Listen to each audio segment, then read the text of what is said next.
Ano nga ba kami nanalo sa game na to? Ganong lugi kami. Ganito lang naman yung ginawa ko guys. Sinsan yung gamit ko, ang ginawa ko dito is panay push ako. Lugi nga kasi kami pagdating sa clash. Then kapag nakaka-timing naman ako, nakakakuha naman ako ng kill. Kapag san yung gamit nyo guys, tapos lugi kayo pagdating sa clash, ang gagawin nyo dyan, eto. Mag-push lang kayo na mag-push. Mag-focus kayo sa push. Hayaan nyo yung mga kasama nyo na sumabay sila sa kalaban, mag-clash sila. Basta kayo nagagawa nyo yung goal nyo. Pag merong pagkakataon na pwedeng mag-push, nagpo-push naman talaga ako. Tapos kahit paano naman guys, kahit lamang yung kalaban dito, nakakakuha naman kami ng objectives. Kasi nga lumalamang din naman kami dahil sa push ako ng push, nakakakuha rin ako ng toro. Tsaka lumalamang din ako pagdating sa gold. Sa pagpasok naman pagdating sa clash, hindi pwede yung basta palag ka lang ng palag. Syempre ang kailangan mo dyan, timing lang din. Kasi kapag wala kang timing, possible yan, mabibigyan ka. Lalo kapag naka-damage build ka. Kung mapapansin nyo guys, ayan, push lang ako dito ng push. Sige lang, hanggat maubos lang yung tower nila. So naipush ko tong pinaka third tower nila sa top lane. Ito yung magiging reason kung bakit kami mananalo sa game na to guys. Bala ko na nga sana talagang ilak tower dito. Ang kaso lang guys, ayun, hindi nakapasok yung mga minions namin and kinailangan na namin mag-back dito kaya pinili na lang namin mag-back. Medyo sumasakit na nga yung mga kasama ko dito at kami na naman nakakuha ng Lord.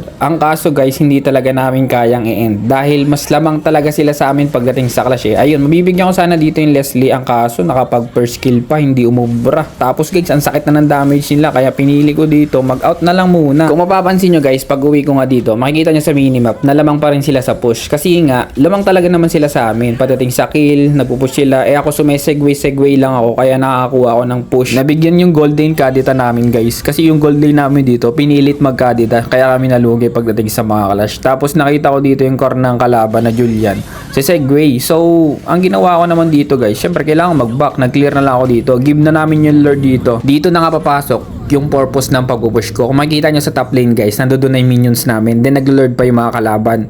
Ang ine-expect ko dito, talagang kaya ko nang tapusin basta makaabot ako sa mismong base nila. Ayun, kakakuha pa lang nila dito ng lord. Kaya ang ginawa ko dito guys, dali-dali ako nagpunta sa base kaagad nila. At eto na nga yung mga nangyari. Nag-ulti na ako, tapos na-end ko dito yung game.